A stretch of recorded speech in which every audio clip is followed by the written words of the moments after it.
This is the Brighter Web Podcast, insights on growing a small business using the latest technology and marketing best practices. That's Mickey. I'm Robert. Hey, good to be here, man. Let's do another episode. For sure. So what are we talking about today? Let's talk about conferences because we're recording this in January 2023. It'll probably come out a little bit later than that, but at the beginning of every year, I personally think about what conferences I'm going to go to for the new year, and I'm sure many of our listeners are along those same lines. So yeah, let's dive into talking about those conferences. Cool. Yeah, and thankfully more and more all the time becoming in person again, which is fantastic. Absolutely. I kind of like that some of you would go hybrid almost permanently, so you can have people in person, but still now they have the support to do things remote. So yeah, lots of great things happening with conferences. But before we get into it too much, why would I want to go to a conference? I think there's a few reasons why. There's lots of learning to do there, and obviously that's a big priority for us. That's one of the reasons we do this podcast, and we attend conferences every year is to learn from some of the best, some of the other practitioners. Networking is certainly another big piece of that as well. You're going to be with other professionals like you. You go to meet sponsors and go talk to their booths or whatever. So networking is a big component, and I think one of the other pieces is just getting out of the office, just breaking outside of your comfort zone a little bit, going to see something else. That's one of the things that I enjoy is kind of getting a new perspective and a little bit of a breath of fresh air. Gotcha. All right, well said.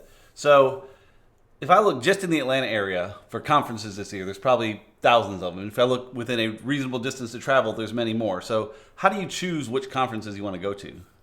Obviously, there's a lot of different factors. The topic itself is a big one because we're not going to go to a trade show about, cars or anything like that necessarily because it's not directly related to us. We like to go to marketing conferences specifically, but cost is a big one. There's many free virtual conferences, but if you go to an in-person one, it could cost anywhere from $100 to several thousand. So that plays a big factor into it. Where it is, like you said, we're in Atlanta, so there's thankfully quite a few options that we have near to us. But sometimes you could travel to a conference as well. So the content that's going to be covered very much related to the topic, For sure. Who are the speakers who are going to be there? What topics are they going to be talking about, right? Are they relevant to what you're going to learn and all that kind of stuff? So I think those are the big things: the cost, the location, the theme, the content, and the speakers. Really kind of taking a look at that gives you a sense of whether or not it's worth your time to go. Yep, for sure. And the content and speakers are big ones, especially at a lot of conferences where they have multiple tracks at the same time. You got to figure out, do I want to go to this one or that one? So how do you kind of work through which sessions you want to attend? Yeah, hopefully they have it listed, on their website, or they've sent it out to you as an attendee ahead of time, so you get a little time to look at that. Because I don't like showing up to a conference completely unprepared, going like, oh, which one am I going to show up to? Like I like to have at least a sense of, I'm going to go to this breakout, and afterwards in this session, you've got 3 topics to choose from, and this is the one I really, I'm going to prioritize. It really helps to. If you're going as a team, you can kind of divide and conquer. You can say, okay, you take this kind of social media track, and I'm going to go do more of kind of the website session. Sometimes, like you said, they will have dedicated tracks with kind of all those separate things. Or if they just have a random assortment of breakouts, you can say, hey, I'll go to A, and you go to B, and we'll kind of reconvene at lunchtime maybe and share our ideas and all that kind of stuff. So yeah, it takes time, and sometimes there are 2 good topics in the same time slot that it's really hard to choose from, but like you said before, thankfully a lot of these conferences are also recording these sessions so they can broadcast them virtually and then offer you the recordings later so you can maybe go back and dig through that content later. It is kind of funny. I do the same thing. I'll print out the list ahead of time, figure out exactly which one I want to go to, and pretty much all of my favorite moments thinking back on conferences are times where I skipped the next session to hang out in the hallway track and just meet with people and network and learn their secrets. And I still remember a few situations precisely at WordCamp and other ones where it was a talk I wanted to go to, I got hung up in conversation, and it turned out to be just rich conversation and friendships that lasted a long time. So it's difficult to plan it out and do it, but it's all good. If you go to the session, you're going to learn stuff. If you hang out and learn from other people, you're learning. And that's where being in person helps too. Yes. A Zoom conference, it's much more difficult to hang out on the side. And so I'm looking forward to that aspect too. And that's the benefit of quote unquote networking at a conference. Right. That feels a lot more organic than networking can be a little bit icky and correct. Yeah. stodgy. But yeah, like that, just relationship building and having conversations with cool people. Like that's what networking is at its best. Yep, absolutely. So how about taking notes at a conference? You certainly want to come away with some good things. So What are you doing to make sure you remember and can share with the team? Well, you and I obviously care a lot about note taking. We did an entire episode recently that people can go check out about how to kind of take notes, and whether you do that digitally or whether you do that, with pen and paper, which is definitely what I prefer. So, I mean, if you choose one of those two, hopefully, maybe you bring your laptop and make sure you've got a charging cord, because those conference days can be long days, and if you're sitting there typing up notes, that'll run your battery down really quickly. I sometimes just bring 2 laptops. Wow. Okay. Chromebooks, they last forever anyhow. So I've done that before. I just switch out to the other one and not worry about finding a place to charge. Okay. That's a different conversation. Are you just disposing of the first one? Yeah, you just throw it away. Okay.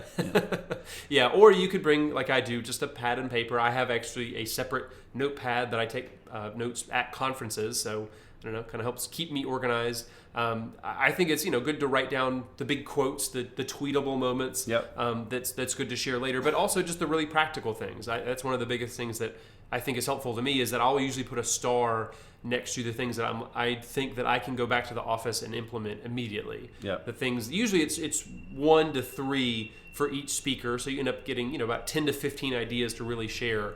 Because again, it's hard to go back if you take notes like I do and you've got 3 or 4 pages after a conference.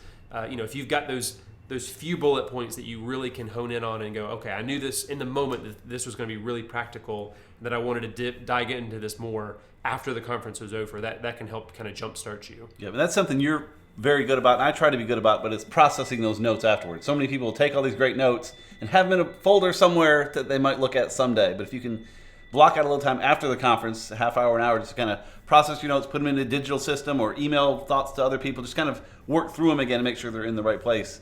Makes them a lot more valuable afterward versus the beautiful notes you took that just live in the back of a folder in the back of your closet. It's not quite as helpful. Yeah, and some of the conferences give you digital notes that you are able to download later, like maybe the speakers give an outline of their talk. You can download those. I think it's also really important to make notes of the resources that people mentioned, either like, hey, you got to check out this website, it's a really helpful online tool, or man, this book or this TED Talk are really good things. Like, I usually try to take note of those, and maybe I'll go read one of those books later, or maybe write down the speaker's name and their contact information if they give that out, and you could reach out to that speaker and ask them questions or follow them on social media. Like, just kind of capturing and synthesizing as much of that information as you can, and knowing what to actually follow up on after the conference is over. Yeah, I noticed just the other day I was going through my books to read list, and I had 3 or 4 of them in there that said it was because this person at this conference mentioned it and said it was worth reading. So I certainly try to track those and, again, get them in the right system. So it's not, what was that book somewhere in my notes? It's in my main book list, and again, processing through is huge.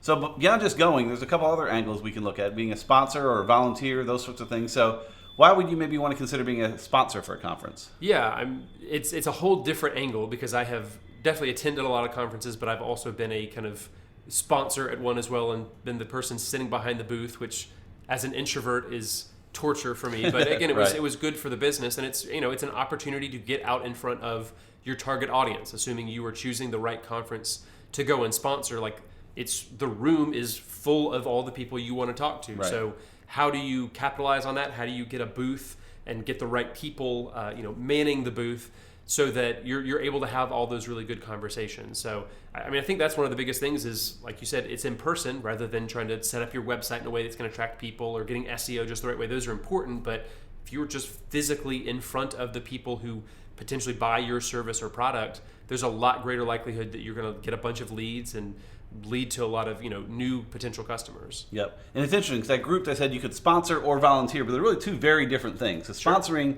you're putting money up to have a booth to be in front of people to advertise your business. As a volunteer, you're not really as much. So what is the advantage to volunteering at a conference? Yeah, like you said, your sponsorship is more for your business, for your organization, if you're trying to do that. As a volunteer, it's really just, it's an opportunity probably for you personally to get behind the scenes at that conference, to maybe get a little bit of that networking or education in there, but it's more of a way to support an organization that you probably like and just feel like you're a part of it. And again, like I said before, a chance to get outside the office and kind of feel that energy and that inspirational boost that sometimes you get from just being at a conference. So, and of course you're volunteering. You're not having to pay to be there. So that's one of the huge advantages. That helps too, yeah. Like, one of my favorite volunteer roles is at WordCamp. I often help with the speakers. So I get to reach out, all these great people reaching out to want to speak, and I'm the one that gets to talk to all of them. I get to meet all these amazing people before the conference, and I think that's fantastic. So you're networking before the event has even started. Exactly.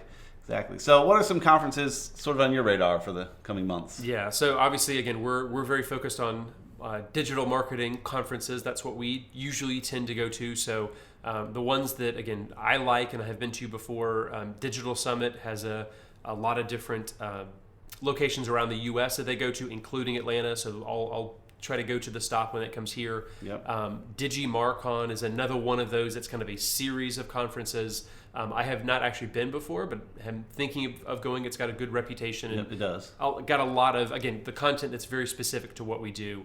And then Inbound is a conference by HubSpot, the CRM and database company. Yep. That's really good. That, again, has a lot of really good content. It's one of the higher end, more expensive ones. And again, you've got to travel if you live outside of the location. That tracks for HubSpot. You know. Sure, yeah, it makes sense. But again, they've got some really good speakers. Oh, for sure, yeah. And are very well regarded.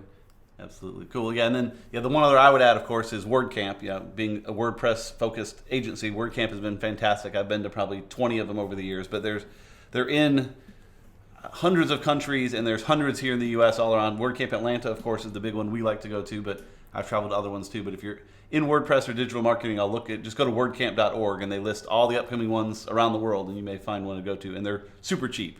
They're the kind of conference they want it to be free. They charge like $25 or something to make sure people show up, but it's just meant to grow the community. I love that one. Yeah, that community aspect seems to be one of the biggest things about that, is that, how they're organized and the speakers and all that kind of stuff are just, it's a lot more grassroots. Right. Some of these other ones are put on by, companies looking to make money, which right. is okay and a good nothing thing. Wrong with that. They do a good job of it, but yeah, that's one of the things that seems to really set WordCamp apart from some of these others we mentioned. Yep, agreed.